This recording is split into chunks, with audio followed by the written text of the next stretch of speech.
white American society did not factor heavily into their thinking about the importance of upward mobility. While recognizing that they needed a certain amount of access to resource and opportunities guarded by white privileged and anti-black Jim Crow-style racism, they did not imagine that such desires would necessitate leaving black communities behind to live and work in white ones. They didn't think whites would ever allow full integration. Like many black folks, they were also unsure that they themselves would want it.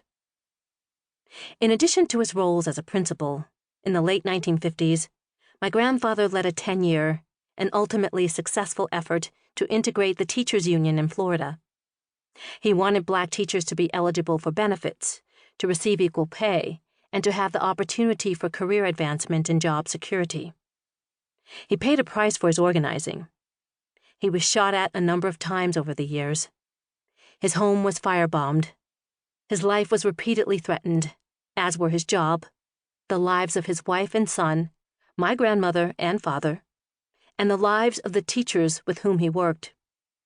He did not romanticize integration, but still saw education as being important for community self-reliance, uplift, and respect of black Americans.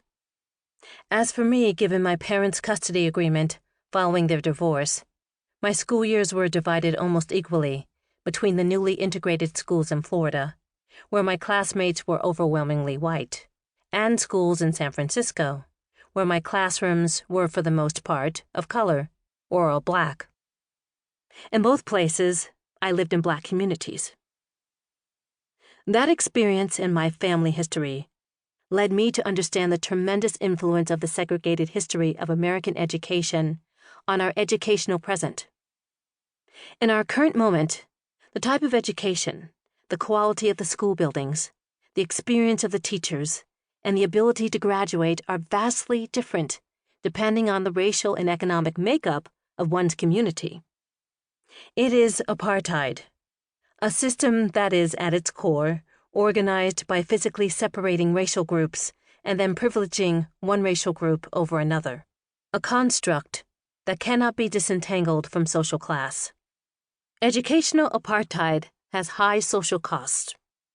As discussed in this book, we can right this wrong, but first, we have to take full account of the ways in which race and profit-driven interest in education have negatively impacted the futures of so many of our nation's youth.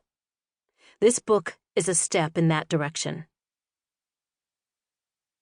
Introduction: The Segregonomics of American Education. Simple justice requires that public funds, to which all taxpayers of all races contribute, not be spent in any fashion which encourages, entrenches, subsidizes, or results in discrimination. John F. Kennedy, 1963.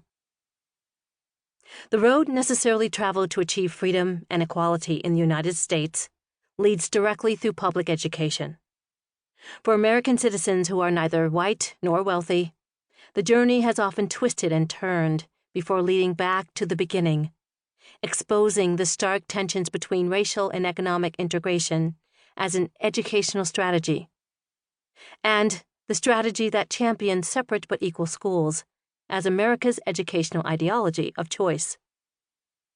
Since the earliest days, when tax-supported public education was conceived and implemented, there have been intractable tensions between how economics, or race, or both, determine the funding, form, and purpose of education in America. Schools that educate the wealthy have generally had decent buildings, money for materials, a coherent curriculum, and well-trained teachers. Schools that educate poorer students and those of color too often have decrepit buildings, no funds for quality instructional materials, little input in the structure or purpose of the curriculum, and they make do with the best teachers they can find. These differences based on color and class are an undeniable constant throughout the history of education in America, and still are today.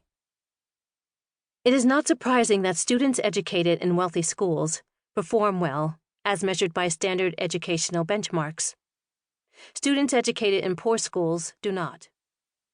While there